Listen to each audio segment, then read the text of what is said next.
Bueno, esperamos un minutito por las dudas que haya más. Buenas noches a todos. Ay, me agarró alergia.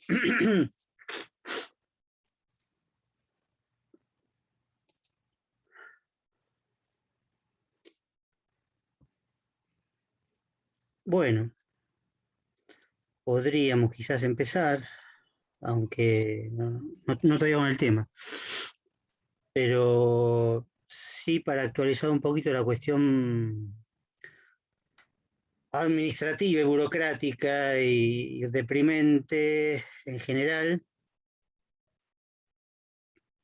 Por ahora, la cuestión de los exámenes finales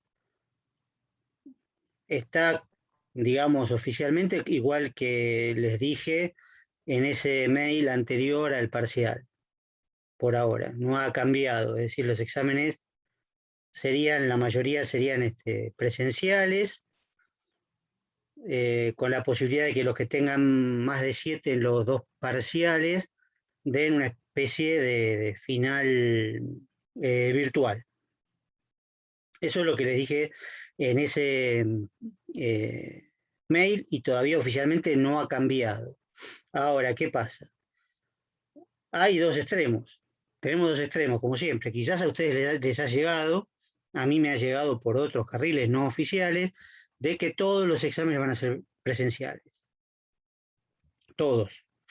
Y que a raíz de eso, bueno, están tratando de organizar lugares, protocolos, fechas, bueno, todo eso para tomar a cierta cantidad de gente, finales de 1 hora y media. Bueno, si eso no se sabe absolutamente nada. Eso sería, por supuesto, en diciembre, avanzado diciembre, y que, bueno, de eso no podemos saber nada porque nos pueden mandar a cualquier lugar y cualquier fecha y cualquier horario, porque tienen que conseguir lugares que cumplan determinados protocolos de mínimamente de ventilación, qué sé yo, no sé, que haya baño, que, no sé cómo lo van a hacer, no está explicado en ningún lugar cómo se van a arreglar para eso. Eso es un extremo, digamos, ¿no? Es decir, todo el mundo a examen presencial. El otro extremo es que sí me enteré que los gremios docentes y no docentes están hablando con las autoridades de ciclo básico para que justamente traten de especificar esto ahora o lo antes posible, porque, digamos, hay un inconveniente obvio para todos, pero sobre todo para los alumnos, que es el hecho de que empezaron de manera virtual y les exigirían un examen presencial, con todo lo que eso implica respecto justamente de la arbitrariedad del horario y un montón de otras cosas que para los alumnos que, por ejemplo, estén en provincias que no sean Buenos Aires o incluso algunos que son extranjeros, que creo que en esta comisión no hay, pero por supuesto hay muchos, en todas las cátedras hay extranjeros que cursaron virtual y obviamente exigirles que vengan a un examen presencial, bueno, eso trae una serie de inconvenientes y lo más probable es que no puedan venir, que no lo puedan hacer, por lo menos ahora. Quizás lo puedan hacer más adelante. Si se abre, por supuesto, la presencialidad en marzo como se supone, bueno, ahí sería otra cosa. Pero para los alumnos que empezaron de manera virtual, da el examen presencial, evidentemente puede llegar a ser un engorro en cuanto a esta cuestión, porque lo más probable es que nos digan, bueno, tienen el examen presencial un jueves a la mañana en, no sé, en cualquier lugar, donde haya un aula disponible. Nosotros, los docentes, por supuesto, también tendríamos que ir, pero tenemos la ventaja de que al ser muchos, por ahí no podemos repartir. Yo si tengo clase el mismo día u otro trabajo el mismo día, obviamente no voy a ir donde me manden, pero si no, voy a tener que ir también. Pero eso es lo de menos. El problema es para los alumnos, digamos. Habitualmente, como les conté varias veces, el final es en Ciudad Universitaria, un sábado a la mañana, de 9 a 11, 11:30. Eso siempre fue así toda la vida, hace 1000 años, que es un solo sábado, un solo día. Está bien. todo el mundo tenía que ir ahí, qué sé yo, amontonarse, Perfecto. etcétera. Y eso, evidentemente, no se puede hacer. Ahí te pregunta. Perdón, ¿alguien está preguntando algo? Escucho a alguien. Igual a mí lo que me genera dudas es funciones de Modoka. ¿Cómo? A mí se me cortó, creo. ¿Qué me decían? Sí, que, o sea, yo por lo que vi en el campus, en realidad esta comisión es de Montes de Oca. De todas formas, sería en Ciudad Universitaria, siempre se... Sí, eso fue siempre en Ciudad Universitaria, casi todas las sedes concurren ahí. Por eso digo que es una multitud de gente, sobre todo en diciembre, en febrero a veces un poco menos, pero en diciembre suele haber una multitud porque van ahí de los de Ciudad Universitaria, los de Puan, qué sé yo, los de Ramos Mejía, bueno, todo, y Montes de Oca también. Sábado 9 de la mañana, no sé qué día sería, pero un sábado, qué sé yo, de diciembre avanzado.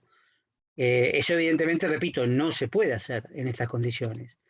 Montes de Oca no está preparada para eso, es un subsuelo que no corre aire, es muy difícil que corra aire en las aulas, y además los baños generalmente están, no sé, poblados de criaturas fantásticas, ¿no? Es una especie de película post-apocalíptica, distópica, donde, bueno, uno va ahí, qué sé yo, bueno, yo di muchas clases ahí, ¿no?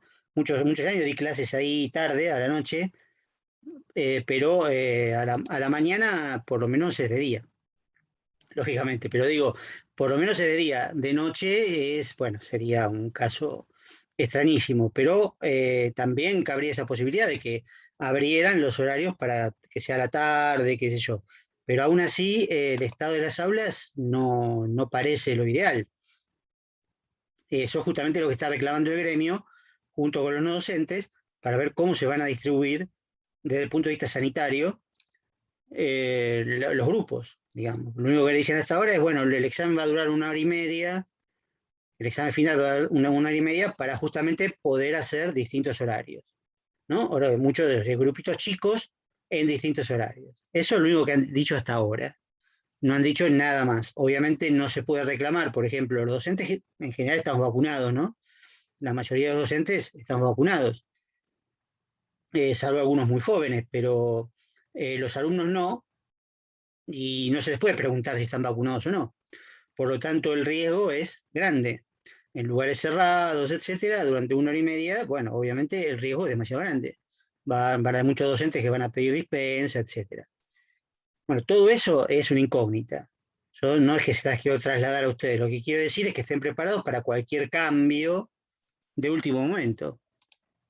Es decir, que el examen sea virtual otra vez, que sea presencial, pero en cualquier lugar, que todos vayan al presencial, que algunos sí, otros no. Bueno, todo eso está en realidad en una incógnita que a medida que me lo vayan diciendo a mí, que soy obviamente el último eslabón de la cadena discursiva, como diría Bastín, el último eslabón, el último orejón del tarro, en realidad yo se los transmito a ustedes. No decido nada, ni me van a preguntar absolutamente nada, salvo la cantidad de alumnos que van a examen, por ejemplo, cosa que es una locura que me pregunten ahora cuántos van a examen, qué sé yo, cuántos van a ir a examen, no tengo la menor idea. Espero que pocos, pero no depende de mí. Entonces, ese es el tema. Así que bueno, eso por un lado, eso es una cosa administrativa desagradable que la venimos padeciendo ya, por supuesto, hace 2 años, pero qué sé yo, el año pasado estábamos más resignados. Este año, aparentemente, qué sé yo, habría posibilidades, pero la verdad, hacer un cuatrimestre virtual y después examen presencial no es lo mejor, y además tampoco hay garantías de que se hayan acondicionado los lugares de manera adecuada para que eso se produzca, y que haya protocolos de verdad y que no haya aglomeración de gente. No sabemos cómo va a ser, así que bueno, hasta ahí es lo que yo sé. Cuando sepa otra cosa, se los voy a decir. Después algo que sí, por supuesto, es mucho más importante, que es la cuestión del parcial. Vamos a decir algunas cositas porque es importante y más que incluso el tema que tengamos que ver. Bueno, ya recibieron los parciales, están corregidos. La calificación, como les adelanté, fue lo mejor posible, digamos, dentro de las circunstancias, no hay ningún aplazado. Esto está tremendo, tremendo. Bueno, digo, no hay ningún aplazado para evitar problemas, y después, bueno, hay algunos que, por supuesto, tienen muy buena nota, tienen 8 9 no sé si en 10 también, hay muchos con 7 y otros con menos de 7 que en realidad, como les dije, podrían ser aplazados. Pero no importa. Lo que importa acá más que la nota es que vean bien las correcciones, que repasen bien las correcciones, porque eso es lo que le va a servir para poder repasar en función del final, sea como sea. Es decir, el final alguna vez lo van a tener que dar, sea como sea. Entonces, repasen bien las cuestiones que yo les marqué. En algunos casos, muy pocas, por supuesto, por eso tienen nota alta, y en otros casos están llenos de correcciones porque son muy flojos los parciales. ¿Hay alguna relación también con el hecho de no haber hecho la actividad 1? Bueno, sí, más o menos. En algunos casos se nota, en otros casos no se nota. Era obligatoria, no todos la hicieron, no me explicaron por qué. Bueno, no importa, yo no lo tuve en cuenta, igual, no es que corregí el parcial en función de la actividad, ni me fijé. Después cuando puse la nota me di cuenta más o menos si coincidía o no coincidía. En algunos casos coincidía que habían hecho una muy buena actividad, hicieron un muy buen parcial, en otros casos no, bueno, no importa. Pero era necesario hacer la actividad, no solo obligatoria, sino después practicar con la guía de preguntas, que para eso está, y que solamente 2 o 3 alumnos me mandaron material para hacer, para corregirlo. Entonces desperdiciaron toda esa posibilidad de practicar ante el parcial. Sobre todo, como yo les adelanté, el problema que tiene la mayoría, que es la redacción. Es decir, tienen serios problemas para redactar en castellano. Entonces, eso es un problema muy grave que es difícil de solucionar en poco tiempo. Cuando teníamos talleres, más o menos se podía llegar a trabajar un poquito, tampoco es que había tanto tiempo, porque los talleres eran una vez por semana. Bueno, yo di talleres de todas maneras y ahí se trabajaba un poco más en la redacción. Y algo ayudaba, digamos, ¿no? En general los alumnos decían, sí, me ayudó, bueno, qué sé yo, mejoré un poquito, se notaba. Los Es que, talleres... profe, ahí también hay una realidad en cuanto a la virtualidad y la presencialidad y la diferencia con el final. Porque ahora estamos todos, usted está hablando, justamente está diciendo que muchos tenemos faltas y es una realidad, la gran mayoría no estamos escribiendo y eso pasa. Y ahora estamos teniendo faltas, aún teniendo los correctores de la computadora. Eso, trasladarlo a una presencialidad donde vamos a tener que hacerlo a mano, donde no tuvimos ningún tipo de preparación y donde no, y donde cambia todo, cambia el paradigma de cómo nosotros estamos haciendo la cursada también. Sí, sí, Porque los dos parciales van a ser virtuales y nosotros vamos a tener las cosas a mano y va a tener que ser con una haya que pensar y no tan directa. Y pasarlo eso a presencial también cambia el paradigma de cómo estamos cursando. totalmente. Eso, la única diferencia que por ahí se puede hacer en ese caso, y más todavía cuando nos dicen que nos va a dar 1 hora y media para hacer el parcial, es que las preguntas sean un poco más fáciles, digamos. En el sentido de que al no tener los libros, digamos, sin libro abierto, porque siempre fue así, también los parciales, bueno, las preguntas, digamos, son no para copiarse del que está al lado, y más que en este caso con distancia social, bueno, obviamente tampoco lo van a poder hacer, pero porque siempre pasa así, digamos, en general en las aulas suele haber distancia social automática si el aula es grande, porque qué sé yo, salvo que sean novios, digamos, en general tienden a dispersarse, ¿no? Que a nadie le gusta estar apelotonado. Pero el día del parcial se ponen todos juntitos. El día del parcial se ponen todos juntitos. Entonces los tengo que separar, como en el secundario, ¿no? Sepárense un poquito, qué sé yo. Bueno, muy gracioso. Pero en el final también se juntan todos, ¿no? Bueno, hay que separarse. Pero ahí la solución es tomar algunas preguntas un poquito más sencillas, más directas, porque no tienen de dónde copiarse, digamos, ¿no? Algunos se lleva machete también, bueno, hemos descubierto muchas veces machetes, pero digamos que en principio, a lo sumo, el problema está en memorizar, bueno, qué sé yo. Si lo memorizan, bueno, se va a notar igual, pero por lo menos la solución pasaría por ese lado. Pero sí, desde ya esto es uno de los inconvenientes. Yo les corregí cosas muy claras y además les corregí cada coma, cada punto, cada falta de ortografía, como para que por lo menos traten de incorporar un poquito eso, digamos. Usen punto seguido, usen coma. No digo punto y coma, porque está bien, punto y coma es como que es chino, pero no. Frases cortas, digamos, frases cortas, sujeto, predicado, ¿sí? No con subordinadas, que empieza la subordinada, dónde, el cual, lo que, aquel, el qué, cuándo, y después no se termina en cualquier lado y no dice nada. O repiten la primera parte, ¿no? O sea, la frase es: el signo es arbitrario porque es arbitrario. No, digamos, frase corta. Si escribieran bien, por supuesto, la frase larga está muy bien y es agradable, la prosa bien escrita, por supuesto, pero si no pueden escribir, no están, este, no saben bien escribir, redactar de manera correcta, no usen frases largas porque no tiene ningún sentido en castellano. Léanla aunque sea en voz alta, para ver si se dan cuenta si tiene sentido. ¿Sí? Independientemente de los conceptos que están mal, los conceptos pueden estar mal, pero además, si están mal escritos, seguro que van a estar mal, porque una cosa está en relación con la otra. Es muy difícil que esté mal escrito, pero que el concepto está bien. Digamos, en algunos casos, cuando puse 4 o 5 en los parciales, es porque, bueno, qué sé yo, atravesando ese mar de frases que no tienen ningún sentido, puedo llegar a pensar que por ahí tienen una cierta idea de qué se trata el tema, ¿no? Pero eso, bueno, después de 32 años de enseñar esta materia y corregir, no sé, supongo que 20.000 parciales más o menos, 20.000 o 25.000 parciales, tengo alguna experiencia en leer y ver, bueno, si están diciendo cualquier cosa o si más o menos quizás entendieron algo de todo el tema, pero no lo pueden expresar. Entonces, bueno, digo, bueno, está bien, un 4, un 5 podrían dar, pero el problema es que no hay mucho tiempo para practicar en este tema y por eso podría haberlos ayudado a entregar trabajos, actividades prácticas, como algunos hicieron, que, bueno, que les dio resultado en algunos casos, en otros casos no, pero por lo menos para tener una idea de cómo redactan ustedes mismos, porque si no, no sé a quién le van a consultar, si no es a mí. Pero yo estaba dispuesto a corregir todo lo que fuera necesario.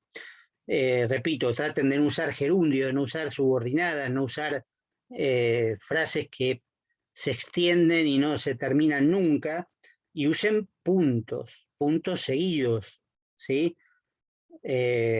Para eso está, Bakhtin explica que la oración es una unidad gramatical, que empieza con mayúscula y termina con punto. Bueno, háganlo, empieza con mayúscula y termina con punto. Y alguna coma también se puede poner, pero la coma no divide oraciones, el punto divide oraciones. Si ponen una coma y empiezan otra oración, obviamente no está mal. Está mal, pero el problema no es solo que esté mal desde un punto de vista gramatical, de la Real Academia y toda esa estupidez, no. Está mal porque no se entiende. No se entiende qué es lo que quieren decir. Ese es el problema de escribir mal. No de no seguir una regla académica, porque a mí no me importa la regla académica, que en general las reglas gramaticales sirven para eso, digamos, para que se puedan comunicar bien, para que puedan escribir de manera correcta, la mayoría. Otras son reglas que, bueno, por ahí una preposición en lugar de otra no es tan grave. Digamos, hay reglas que son excesivas, son demasiado arbitrarias, podríamos decir, no en el sentido de socio, sino caprichosas por parte de la Real Academia, que por supuesto no hace falta que se sigan. Pero la gramática en sí, la gramática de la lengua, ¿sí? En el sentido incluso sosuriano, es para poder comunicarse, es para poder expresarse de manera correcta. Y bueno, si no hacen un esfuerzo en ese sentido, no van a poder avanzar. En el caso de, bueno, imagínense que es un parcial con 2 preguntas. Fue un parcial con 2 preguntas, ¿no? O sea, más fácil que eso es imposible. Bueno, una pregunta, por ahí sería fácil, no sé. Más fácil que eso es imposible. Entonces, el problema es que esto es para prepararse supuestamente como primer año de la carrera. Ya hace rato que el ciclo básico es el primer año de la carrera.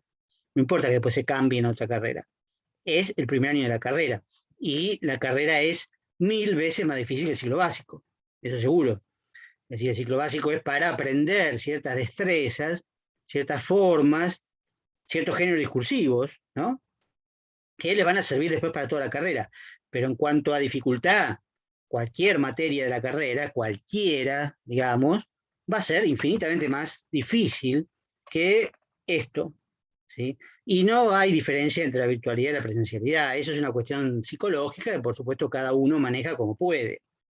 Desde ya, a algunos los perjudica, a otros lo agradecen, no se ponen de acuerdo. Si se meten a los Facebook de alumnos se van a dar cuenta que se pelean porque algunos quieren la presencialidad, otros quieren la virtualidad, otros quieren las dos cosas al mismo tiempo, y listo, bueno. Y otros quieren que les hagan los parciales. Pero bueno, eso es un delito. Es un delito, ¿no? Eso es ilegal. Así que no caigan en esa. Pero digo, no se ponen de acuerdo en que es mejor hacerlo presencial, y otros que no quieren viajar 3 horas en colectivo. Sí, obvio, está bien, pero bueno, las dos cosas no creo que las vayan a tener, o una cosa o la otra. Lo que le resulte más fácil, bueno, será, obviamente en algún momento hay que volver a la presencialidad, eso está claro. Ahora, pretender que los profesores trabajemos doble, es decir, que tengamos presencialidad y virtualidad, bueno, en principio me parece que no va a funcionar. No sé, no sé, capaz que sí, pero no va a funcionar las dos cosas al mismo tiempo, ¿no? Entonces volveremos a la presencialidad cuando se estén dadas las condiciones, pero eso no cambia la dificultad intrínseca de los temas, no solo de semiología, sino de cualquier otra materia.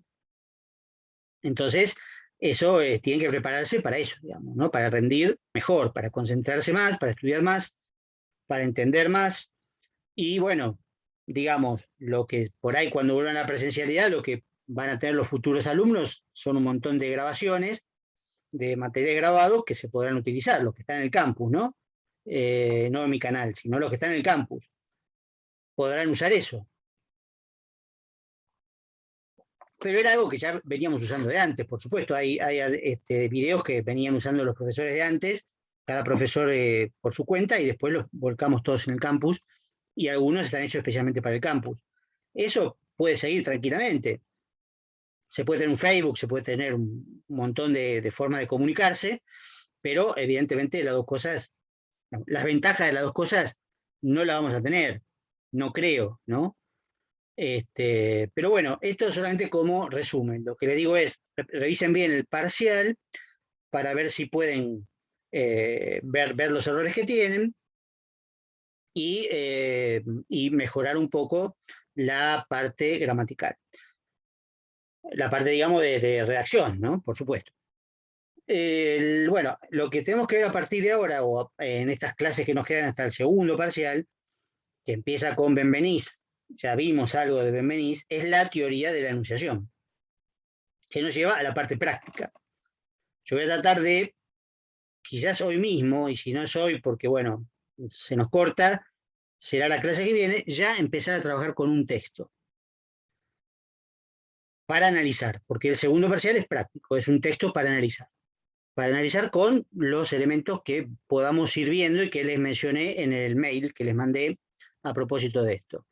Es decir, toda la deixis, más apelativos, más subjetivemas, más quizás modalidades, probablemente polifonía, si llegamos, y no creo que mucho más que eso. O sea, el último tema nunca llegamos y no creo que podamos llegar.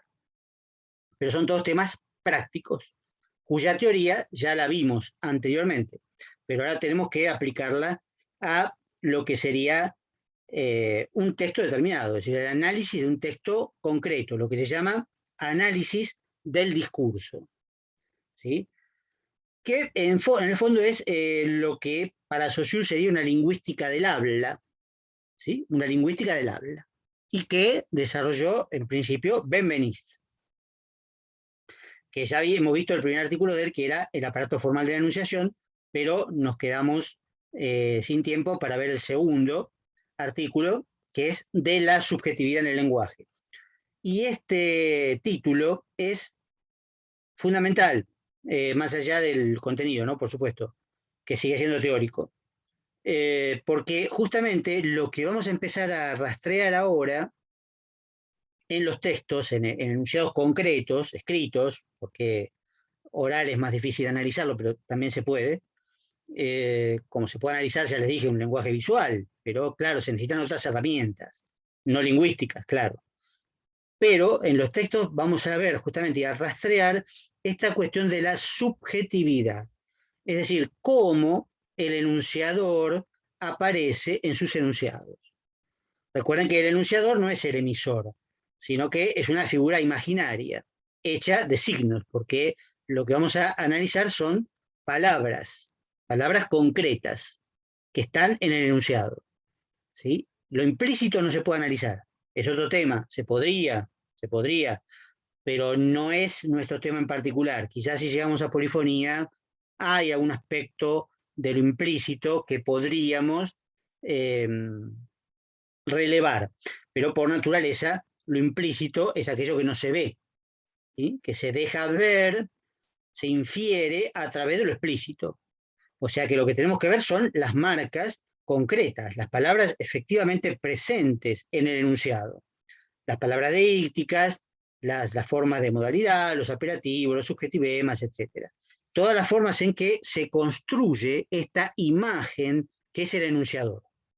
Y también la imagen del enunciatario, es decir, a quién está dirigido, ¿no? Recuerden que el enunciatario es el destinatario de los enunciados y que también está presente de alguna manera en los enunciados con marcas específicas, ¿no? Es decir, a quién me dirijo en mi enunciado y cómo lo marco, ¿sí? Ya hemos visto en el ejemplo de la clase pasada, del lavame sucio, que está el enunciatario, está presente en el verbo, lavá, en segunda persona, y en la palabra sucio también, ¿no? En esos dos casos está marcado el enunciatario. Y me es el pronombre personal que marca la presencia del yo, ¿no? Me significa a mí, a yo, ¿no? Bueno, es de primera persona singular, pronombre personal, como dice Benveniste en el artículo, ¿no?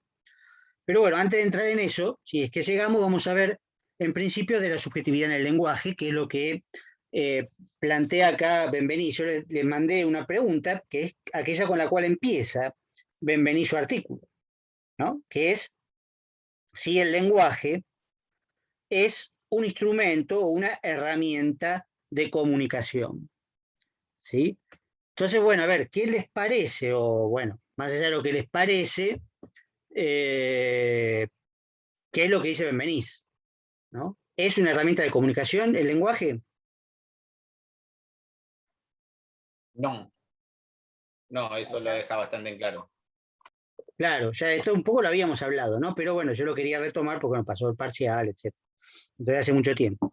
No es una herramienta, ¿por qué? Porque una herramienta es algo exterior. Claro, acá como bien me dice Máximo, el lenguaje es parte natural, digamos, ¿sí? Del hombre, del ser humano, digamos, para no decir hombre en este caso, porque suena a varón, por supuesto. Natural, bueno, podríamos discutir la noción de natural, pero no importa tanto acá. Es constitutivo el lenguaje del sujeto. El lenguaje constituye al sujeto. Es decir, lo hace sujeto. Hace que el individuo, ¿sí? El individuo significa el que está separado de otro, digamos, ¿no? Se convierta en sujeto, es decir, alguien que dice yo. Por eso Benveniste dice, yo es el que dice yo, ¿no? Cosa que ya también hemos visto. Él lo dice en latín para que se distinga un poco que no se trata solo de una cuestión de palabras, sino de una actitud, de una instancia, de un acontecimiento. Él dice ego es el que dice ego. Lo dice en latín, pero lo mismo, ¿no? Yo es el que dice yo. Yo es el que al hablar se posiciona como yo, como el que está hablando, ¿sí? Y esto implica que constituye la conciencia de sí mismo, como yo. Separado, ¿no? Ese yo de lo que es no yo, ¿sí? Es yo y lo demás, yo y lo otro, yo y los otros, dentro de los cuales inmediatamente se configura un vos o un tú, diría él en el artículo, porque bueno, está traducido en español, ¿no? Yo, tú, es una relación inmediata. Yo hablo a alguien a quien le hablo, que sería un tú, una segunda persona. Esa conciencia subjetiva es intersubjetiva. Por supuesto que ese yo, como sabemos, se puede convertir en el tú de otro yo, ¿no? En un diálogo. Pero en principio, lo importante es que la conciencia, la identidad, incluso, está, para Benveniste, constituida por el propio lenguaje. Con lo cual, no es simplemente una herramienta para comunicarse, cosa que se puede hacer probablemente. Después vamos a ver algún otro ejemplo de que va más allá también de comunicarse. ¿Sí? Sí, por supuesto, sirve para comunicarse también. Pero no es su función primordial. La función primordial es mucho más profunda y mucho más necesaria, que es nada menos que constituir al sujeto como tal. ¿Sí? Poder ser una subjetividad que se expresa como tal en el mundo y frente a otros, que no son yo. Esto, por supuesto, se podría retomar fácilmente desde la psicología o el psicoanálisis, ¿no? Tomando en cuenta, por supuesto, que, como ustedes saben, el chico, el recién nacido, el infans, ¿no? El infans significa el que no habla, ¿no? Infante, infans, significa el que no habla todavía, ¿no? El infans está identificado con la madre, no está fusionado con la madre, salvo casos, por supuesto, donde hay una separación brusca, que ya sabemos que trae problemas infinitos justamente, ¿no? Y que si es que sobrevive el bebé, digamos, separado de su madre, si es que sobrevive, probablemente tenga problemas graves de psicosis, etcétera, que tiene mucho que ver con esto también. Pero en principio el bebé está fusionado con la madre, no distingue entre lo que es yo y lo que no es yo. Cuando se produce la separación de la madre, en su momento, que lo realiza en realidad esa separación el padre, o más bien la función paterna, que no es un padre real, ¿no? No es necesariamente una persona real, ni siquiera tiene que ser un varón, sino que es alguien que ejerce la función paterna, lo que hace es separar al bebé de la madre. Y el bebé entonces reconoce su yo frente al tú que es la madre. Y ahí se empieza a constituir su autoconciencia, ¿sí? Su identidad separada. Lo cual es, por supuesto, traumático desde ya, pero bueno, ahí no vamos a entrar en tanto detalle. Es mucho más traumático es que eso, digamos, se produzca apenas nacido, ¿no? Es todo un proceso. Es todo un proceso que dura cierto tiempo, ¿no? Es lo mismo que pasa con el espejo, según Lacan, ¿no? El estadio del espejo, según Lacan. El chico primero piensa que, cuando se ve al espejo, piensa que es algo real lo que está ahí, ¿no?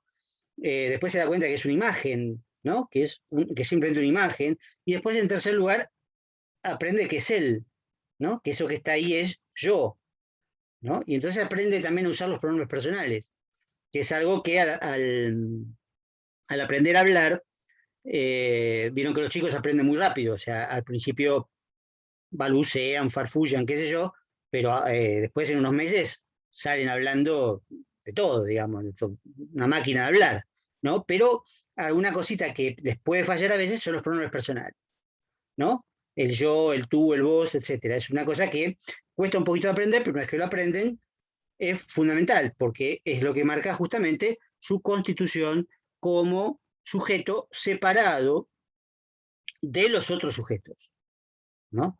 Y esto es función del lenguaje, ¿no? No lo dice Benveniste, esto es lo que estoy agregando, digamos, es solamente la utilización que hace Lacan justamente de estos temas, ¿no?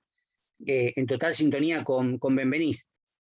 Pero es para explicar un poco desde otro punto de vista, desde el punto de vista psicológico. Acá estamos, por supuesto, en el terreno de la lingüística, ¿no? La importancia de la primera persona, la aparición del yo en tanto instancia central del proceso de enunciación, cosa que ya vimos en el otro artículo, ¿no?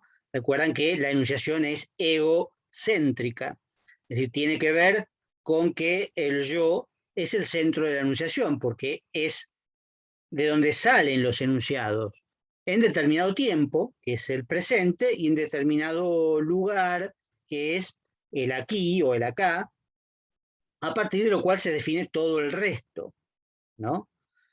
tanto en los pronombres personales como en los elementos temporales y espaciales, ¿no? Lo que constituye la deixis, el eje de las coordenadas que vimos la otra vez, ¿no? Persona, tiempo y espacio. Pero la persona es el sujeto.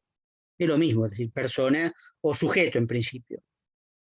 Y entonces ahí aparece lo que tenemos que rastrear. Primero, los pronombres personales.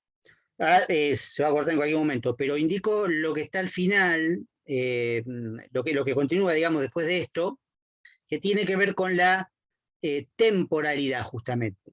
Aquello que acabo de mencionar como los elementos que remiten al tiempo, ¿no? Sean los verbos. Benvenì dice, bueno, en todos los idiomas hay pronombres personales o algo parecido a pronombres personales. Tiene que haber. También hay marcas de tiempo, sean verbos o sean cualquier otra cosa.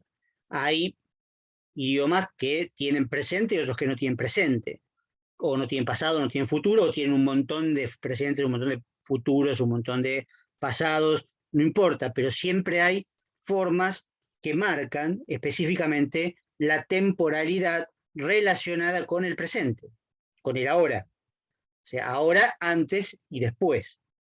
Todo eso implica la temporalidad.